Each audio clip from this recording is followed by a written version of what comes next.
Balbata Kana déglul Pape Missirah Ndiaye fenkat bu mag bi déglul. La candidature de Sonko en 2029 est très menacée.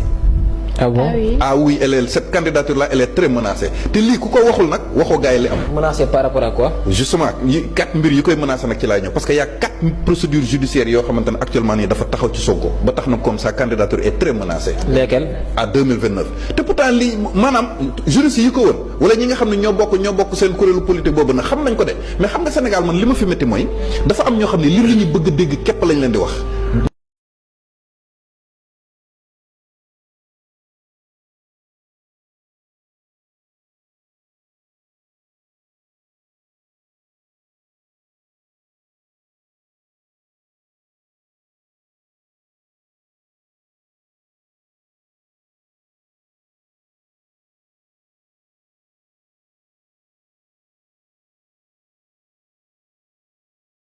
xamante nañu maag yow jour bi lan nga ma waxoon si jour bi Pape Ndiaye nga ne ñun tey jamono mu toll nii ak fu ñu nekk nii audience bu ñu nekk lii ak lii ak lii bëri na li nga ma wax tey ji su ma toppoon sa conseil ak wax yi nga ma wax ma woyeti Pape kañ ngay door misil yi yow dañ laa jàpp fii kaso Sénégalais yëpp taxaw di la xeexal justice pour Pape Ndiaye libéré Pape Ndiaye nga génne nga ne misil yi nga doon door en 2023 si gouvernement bi la jëmoon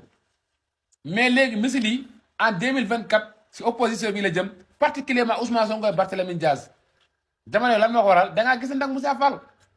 man Pape Ndiaye bi nga génnee commencé di défendre Moussa Fall yoree say misil gaddu ko say loxo ma xam ne yow doo waxaru dégg fankatu manga kenn na xamul Pape Ndiaye lan ngay nu amatoo audience émission balance bu jotoon ñëpp a doon taxaw di suivre émission balance ba mu jeex tak ñenn ñi jàng si yow droit wala loi dëgg doo tus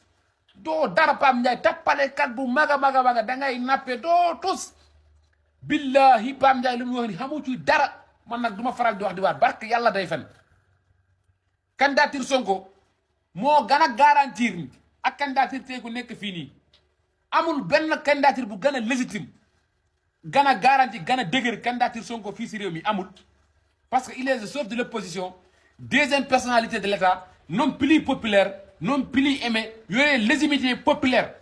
il est trop légitime tey si réew mi ñëpp Sonko la ñu bëgg la preuve wan nañu ko wanatañ ko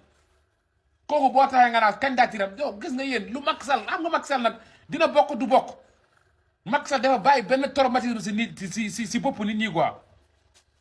daa am benn traumatisme bu Macky Sall bàyyi si bopp nit ñi loolu moo tax ngay gis ni dina bokk nee naa leen loolu si ginnaaw la féetee waxul dëgg day fen bu la ma ko partagé kii di wax dëgg barke si mbam waxul dëgg day fen de partagé Pape Missirah Ndiaye ana misil yi kañ ngay commencé wala da ngaa yóbbu Israël ak Iran sama yoon nekk ko ci te palekat bu mag nga ba wax dëgg de barke si mbam waxul dëgg day fen nee naa la bépp góor buy takk gañu kuy tere Sonko bokk si élection kooku amatul loolu mu ngi suñu ginnaaw fàtt leen ko instant bi on est focus à nos projets ñu ngi si kanam incha allah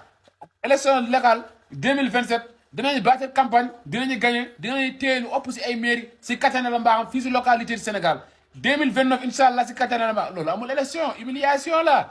humiliation 2029 ngay gis Sonko déposé candidature am ngay gis ñu bëree bëri rejeté seen candidature comme que Sonko bokk na du ma bokk parce que loolu gàttee la Sonko kan lay demal élection fii si réew mi partagé bañ a gàcc barke yàlla waxul dëgg dalal leen seen yàlla fankatu mag la partagé